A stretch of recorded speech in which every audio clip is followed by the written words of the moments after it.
नमस्कार विद्यार्थी मित्रांनो, आज आपण 1 ऑक्टोबर 2024 च्या केवळ आणि केवळ महाराष्ट्रातील चालू घडामोडीचे प्रश्न बघणार आहोत. तर चॅनलवर नवीन असाल तर चॅनलला नक्की सबस्क्राईब करून घ्याल. तर चला व्हिडिओला सुरुवात करूया. प्रश्न क्रमांक पहिला.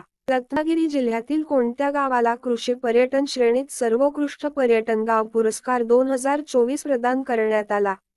याचे उत्तर आहे कर्णे गावाला. प्रश्न क्रमांक दुसरा. नागपूरमध्ये उभारण्यात आलेल्या ऑक्सिजन बर्ग पार्क या अमृत महोत्सव उद्यानाचं कोणाच्या हस्ते उद्घाटन करण्यात आलं? याचे उत्तर आहे केंद्रीय रस्ते वाहतूक मंत्री नितीन गडकरी यांच्या हस्ते.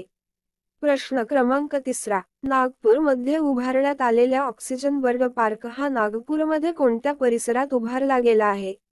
याचे उत्तर आहे नागपूर हैदराबाद राष्ट्रीय महामार्ग क्रमांक 44 वर हे उद्यान उभारण्यात आलं आहे. एकूण 8.23 हेक्टर क्षेत्रात हे उद्यान उभारलं आहे. प्रश्न क्रमांक चौथा. माझी वसुंधरा अभियान 4 मध्ये कोणत्या महानगरपालिकेने राज्यस्तरीय अमृत गटात प्रथम क्रमांक पटकावला? याचे उत्तर आहे पिंपरी चिंचवड महानगरपालिकेने. प्रश्न क्रमांक पाचवा.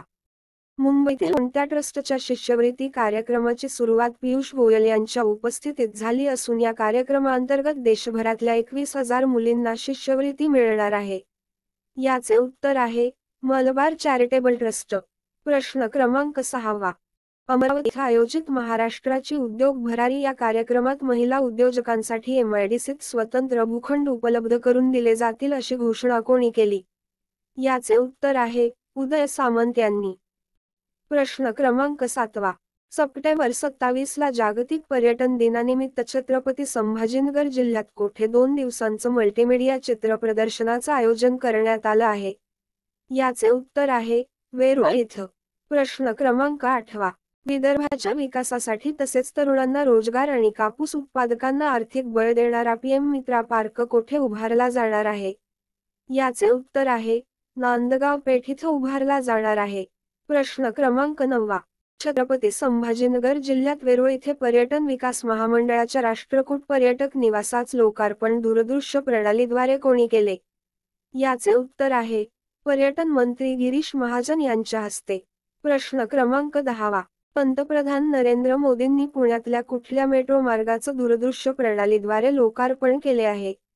शिवाजीनगर ते स्वारगेट या भुयारी मेट्रो मार्गाचं. तसेच स्वारगेट ते कात्रज या भुयारी मार्गाचं भूमिपूजनही पंतप्रधान यांनी केले आहे. जिल्हा न्यायालय ते स्वारगेट या नव्या भुयारी मेट्रो मार्गाचं लोकार्पणही त्यांनी केले आहे. 1,810 कोटी रुपये निधी खर्चून हा प्रकल्प उभारला आहे.